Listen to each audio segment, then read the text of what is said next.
அதே நாள்ல 2 உண்மையான வீரர்கள் நம்ம ஹிடன் லீஃப் வில்லேஜுக்கு கிடைச்சிருக்காங்க. 2 பேருக்கிட்டையும் ஷேரிங் கன் இருக்கு. அதுல ஒரு வீரனோட பெயர் கல்லறையில செதுக்கப்படும். இன்னொருத்த இப்பத்துல இருந்து ஷேரிங் கன்னை கொண்ட கக்காஷின்னு அழைக்கப்படுவான்.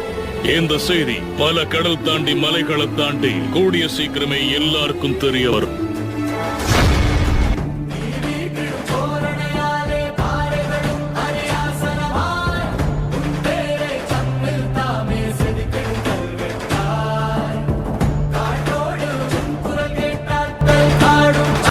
I'm Kakashi, the copy ninja. I know 1,000 jutsu, and now I'll use them all and live up to my name.